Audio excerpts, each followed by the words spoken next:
75 years old. So anybody who has a kind of the excuse, well, I'm a little bit too old to start doing anything for God or anything like that. Abraham was 75 years old. He didn't get his first son, which was Isaac, until 99. So it don't matter how old you are. Moses was 80 years old out living in the desert before he even had to go get Israel out of Egypt. So he's got stuff for you to do, regardless of your age, regardless of what you got going on. He's got a plan for you, and I'm telling you right now, it does not matter to God how old you are. It doesn't matter if you're in a wheelchair, on a walker. It does not matter. He's going to use you the way He sees fit. And you could think that it's absolutely impossible. God can do it. God can do it through you. Amen. Amen. So we just need to have the faith in that.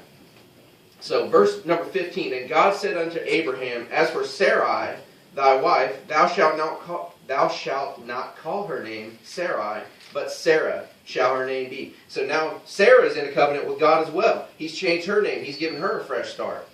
And if Abraham's 75, Sarah's got to be up there too. And we'll get to that here in just a minute though. But so they're both older. And I will bless her and give thee a son also of her. Yea, I will bless her, and she shall be a mother of nation. King's people shall be of her.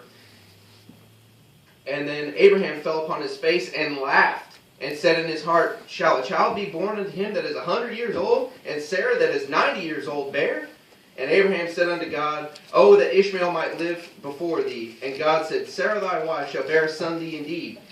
And thou shalt call his name Isaac, and I will establish my covenant with him for an everlasting covenant, and with his seed after him. And as for Ishmael, I have heard thee. Behold, I have blessed him, and will make him fruitful, and will multiply him exceedingly. 12 princes shall he beget, and I will make him a great nation. But my covenant will I establish with Isaac, which Sarah shall bear unto thee at this set time in the next year. So he's told Abraham that your wife's going to have a son. She's 90 years old, and he falls on his face and laughs at God. Laughs at God.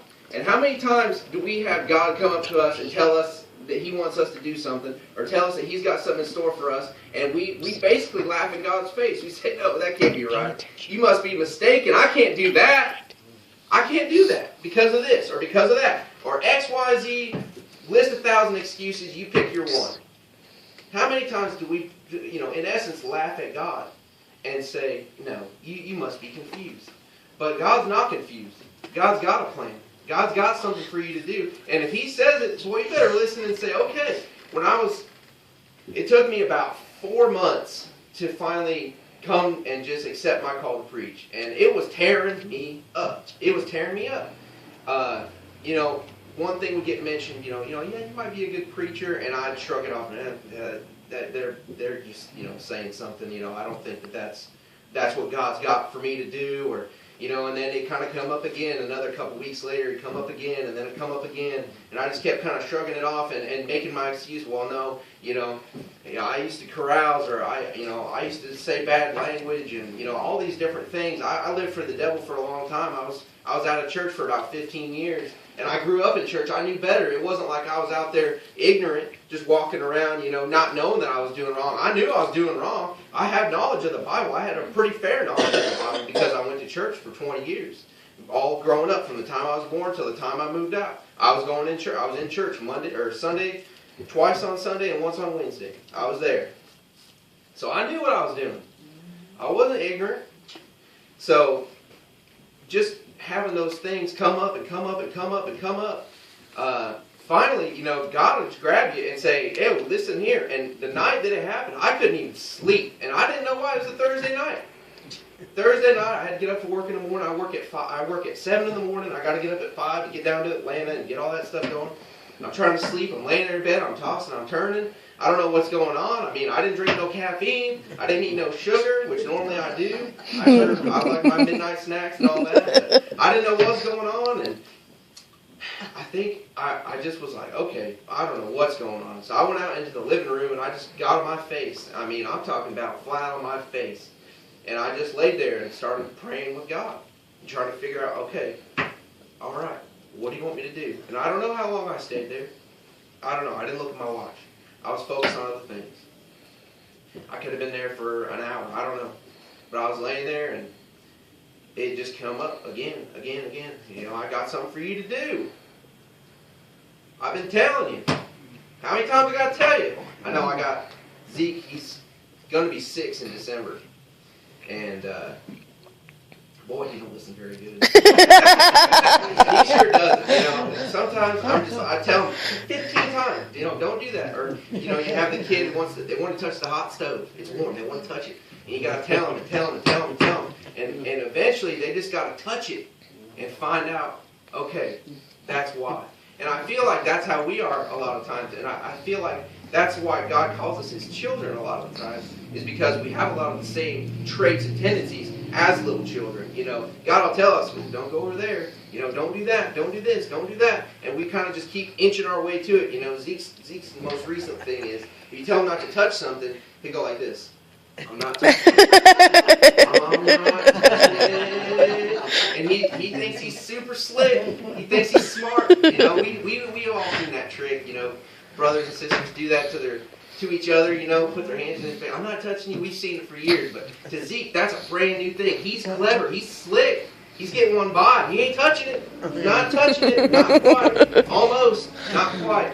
But one time, he's going to touch it. He's going to get burnt. He's going to get burnt. But I feel like God is sitting there telling you something. He'll tell you something 15 times until finally He just wants to snatch you up by your shirt and say, hey, listen up. I told you something already. I told you 15 times. Why ain't you doing it? Because that's how we get. That's how we get. Every time. I mean, if you got to tell somebody 15 times, you're going to get irritated. And sometimes I think, I thank God for not punishing us right off the rip and giving us all these extra chances and telling us 15 or 20 or 30 times. Rather than just spanking our butts, He gives us all these extra chances. He gives us the opportunity to do His will. So, we serve a mighty God. We sure do. And He's got a plan for us. And sometimes we get into that mindset where we fall on our face and laugh when God tells us to do something. And even though we do that, God still loves us. And I'm going to get back to that because we're going to talk about the laughing. We're going to talk about the laughing some more, especially once we get back into Hebrews. So we're going to talk about the laughing some more. But we just need to try and stay out of that mindset. But God still loves you even though you laugh. And that's what we're going to get into here in a few minutes. Let's go to Genesis chapter 18, verses 11 through 15. Just jump over. Now this is where we're going to, Sarah's going to find out that she's going to have a kid, or have a son. And she, like I said, before she's 90 years old. And, she doesn't believe it either. And we're just, they're just not exhibiting good faith in God. So, chapter 18, verses 11 through 15. Now Abraham and Sarah were old and well stricken in age, and it ceased to be with Sarah after the manner of women. Therefore, she had gone through her womanly change of menopause. She had done all that already because she was 90 years old. Therefore Sarah laughed within herself, saying, For I am waxed old. Shall I have pleasure, my Lord being old also? And when the Lord said unto Abraham, Wherefore did Sarah laugh, saying, Shall I of surety bear a child, which I am old? Is anything too hard for the Lord? At the time I appointed, I will return unto thee according to the time of life, and Sarah shall have a son. And Sarah denied, saying, I laughed not, for she was afraid. And he said, Nay, but thou didst laugh. So, this is the messenger of the Lord in their house, and he's telling Abraham, and I assume that she was in another room, and she overheard them saying, yeah, Sarah's gonna have a son for you.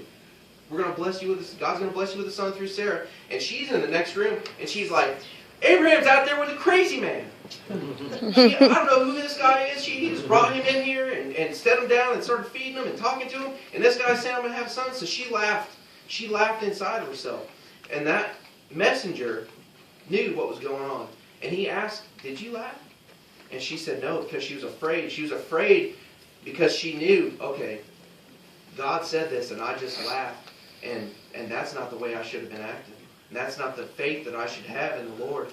And when she got scared because she was afraid of the wrath of God, just like when I was talking about having all these extra chances, And instead of just whooping us, He gives us another chance and gives us another chance and gives us another chance. She's scared of getting a whooping. She's scared of getting a whooping from the Lord. She's like, oh man, I just laughed. And she said, no, I didn't laugh. I didn't laugh. But He knew. He knew. He's the Lord. He knew.